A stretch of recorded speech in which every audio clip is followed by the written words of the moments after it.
یہ بات ہے اس کلام کی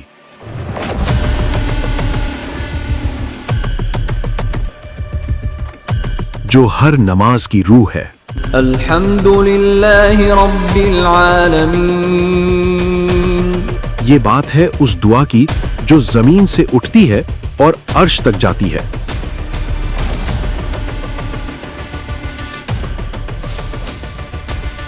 یہ بات ہے سورہ الفاتحہ کی۔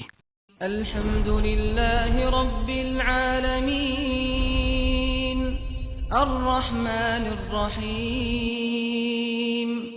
ہم دن میں 17 بار فرض نمازوں میں سے دہراتے ہیں، ہر روز الحمدللہ رب العالمین کہتے ہیں، لیکن افسوس ہم میں سے اکثر یہ بھول جاتے ہیں کہ یہ 7 آیتیں صرف الفاظ نہیں بلکہ اللہ اور اس کے بندے کے درمیان ایک گفتگو، کانورسیشن ہے۔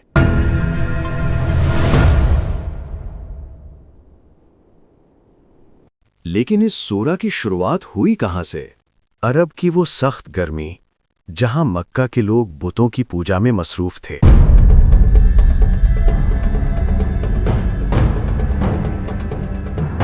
وہ دور جب لوگ بھٹکے ہوئے تھے، ایسے میں اللہ نے اپنے حبیب صلی اللہ علیہ وسلم پر یہ مکمل سورہ نازل کی۔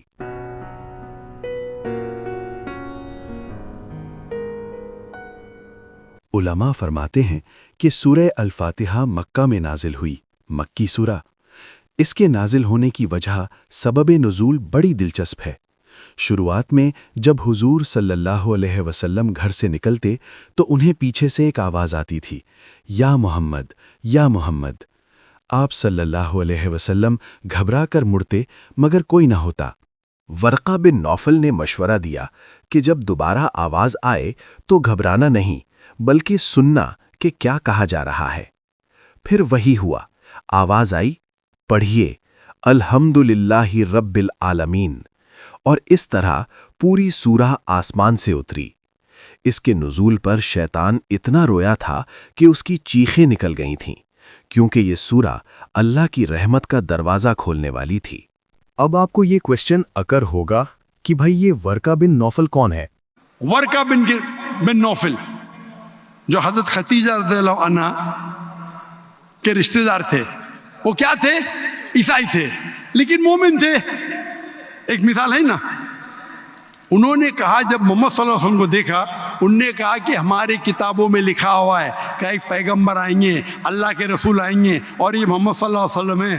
کیا آپ نے کبھی سوچا ہے کہ اسے ام الکتاب یعنی قرآن کی ماں کیوں کہتے ہیں؟ صحیح مسلم حدیث نمبر 395 میں آتا ہے، اللہ تعالیٰ فرماتا ہے، میں نے نماز سورہ فاتحہ کو اپنے اور اپنے بندے کے درمیان 2 حصوں میں تقسیم کر دیا ہے۔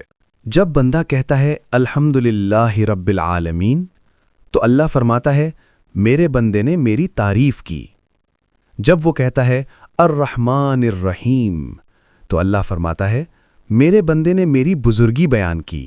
سوچئے جب آپ نماز میں کھڑے ہوتے ہیں تو رب العالمین آپ کی ہر لائن کا جواب دے رہا ہوتا ہے، اور ہم ہیں کہ بس جلدی جلدی اسے ختم کرنے کی کوشش کرتے ہیں۔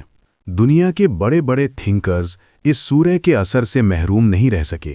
امام ابن القیم فرماتے ہیں، میں نے ہر مرض کا علاج سورہ الفاتحہ میں پایا۔ جب میں نے اسے زمزم کے پانی پر پڑھ کر پیا تو مجھے ایسی شفا ملی جو حیران کن تھی۔ شیخ حمزہ یوسف کہتے ہیں، الفاتحہ انسانی دکھوں کا واحد علاج ہے، کیونکہ یہ ہمیں بتاتی ہے کہ ہم اکیلے نہیں ہیں، ہم ایاک نعبدو یعنی ہم سب تیری عبادت کرتے ہیں کہہ کر پوری کائنات سے جڑ جاتے ہیں۔ یہ صرف ایک سورہ نہیں ہے، یہ الشفا ہے، ہر بیماری، ہر پریشانی کا توڑ۔ تو چلیے آج سے ایک نیا سفر شروع کرتے ہیں۔ اگلی بار جب آپ نماز میں کھڑے ہوں اور اہدنا الصراط المستقیم کہیں تو یاد رکھیے گا کہ آپ بھٹکے ہوئے مسافر کی طرح اپنے رب سے راستہ مانگ رہے ہیں۔ یہ ہماری دی اوپننگ سیریز کا پہلا قدم تھا۔ اگلی ویڈیو میں ہم اس کی ایک ایک آیت کی گہرائی میں اتریں گے۔ کامنٹ میں سبحان اللہ لکھیے اگر آپ بھی اس سفر کا حصہ بننا چاہتے ہیں۔ جزاک اللہ خیر۔ السلام علیکم۔ الحمد للہ رب العالمین۔